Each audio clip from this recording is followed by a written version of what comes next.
Assalamualaikum dan salam sejahtera. Welcome back to Easy Fast. Terima kasih kepada yang telah menekan tombol subscribe dan tombol loceng. Baik, pada video kali ini berkenaan dengan padu, pengkalan data utama dan bantuan dan subsidi. Benarkah seperti yang benda ni masih hangat lagi nampaknya, digembar-gemburkan oleh setengah orang, bahawasanya jika tak isi dalam padu, maklumat dalam padu, anda tidak akan dapat bantuan dan subsidi. Okey, dalam video ni aku nak jelaskan bagi kita faham dengan betul. Yang lebih membimbangkannya, ada yang mengaitkannya dengan STR. Okey, baik. Aku mulakan. Aku tak nak buang masa lama-lama. Okey, kita kena faham satu perkara. Padu ialah pengkalan data utama yang sedang dibangunkan, yang masih lagi dalam proses pengisiannya. Dan tujuannya untuk, dikatakan untuk memudahkan penyaluran subsidi dan bantuan bersasar. Itu dah yang digembar-gemburkan selama hari ni. Okey?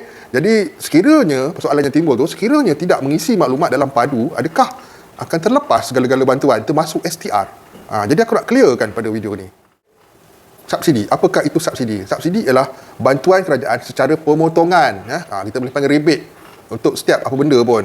Subsidi ni termasuk yang kita terima sekarang. Subsidi elektrik, apa lagi? Subsidi petrol, minyak masak dan sebagainya. Itu ialah subsidi yang mana kita membayar pada harga murah daripada harga sepatutnya kerana sebahagian telah dibantu oleh pihak kerajaan. Itulah namanya subsidi. Okey, bagaimana pula dengan bantuan bersubsidi? Bantuan bersubsidi pula bermaksud bantuan yang kita terima atas sebab kelayakan kita. Seperti bantuan subsidi baja untuk kebun sawit dan macam-macam lagi bantuan yang dikategorikan sebagai bantuan bersubsidi. Banyak sebenarnya kalau aku nak kelaskan, mungkin aku buat pada video yang lainnya, senarai bantuan-bantuan yang bersubsidi. Banyak Jadi kalau nak dikaitkan padu itu sekiranya tidak mengisi, tidak akan mendapat bantuan dan juga bantuan bersubsidi dan subsidi itu sendiri, maka okeylah, kita fahamlah. Tapi jika ianya dikaitkan dengan sumbangan tunai rahmah STR 2024, mungkin ramai yang salah faham. Okey, sumbangan tunai rahmah STR pada dasarnya ialah sejenis bantuan tunai rakyat, bantuan kewangan rakyat. Yang mana kita tak boleh nak katakan STR itu ialah bantuan bersubsidi, walaupun ada tapisan, ada semakan silang dan sebagainya. Dan kita harus faham satu perkara buat masa sekarang ini, STR masih lagi dikendalikan oleh lembaga hasil dalam negeri sebagai selaku orang cakap apa yang menjalankannya, walaupun ia di bawah seliaan Kementerian Kewangan. Dan untuk STR ada pengkalan data yang cukup lengkap dah, senarai yang layak, yang tak layak, hasil daripada semakan silang yang dibuat oleh dengan pelbagai-bagai agensi, cukup lengkap dah pengkalan data tu. Jadi, kalau kita nak kaitkannya, tidak mengisi padu, tidak akan menerima STR, ianya tidak relevan buat masa ini. Kenapa aku cakap tak relevan? Sebab, sekiranya perkara itu berlaku, pihak kerajaan harus mengeluarkan satu kenyataan ataupun sidang media khas berkenaan dengan perkara tersebut. Bahawasanya, kalau tak isi padu, sebagai contohlah, tak dapat STR.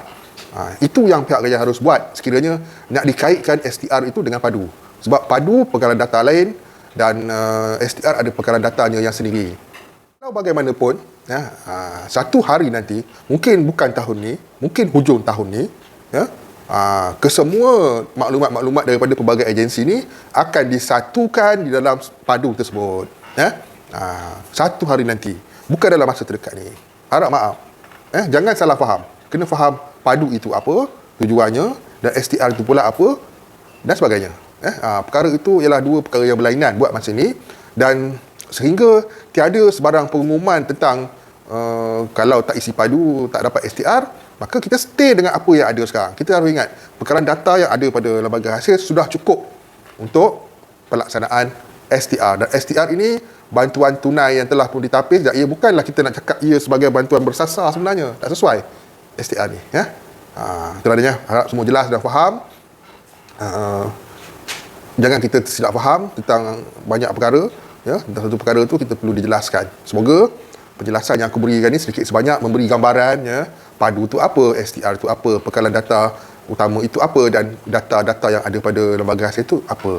But macam aku pernah cakap dulu, in the end of the day, penghujung-hujungnya nanti ia akan disatukan. But not right now. Dan kita jangan cakap apa-apa berkenaan dengan perkara ni selagi ianya tidak diumumkan. Okey, perkalaan daripada LHDN akan masuk ke dalam padu.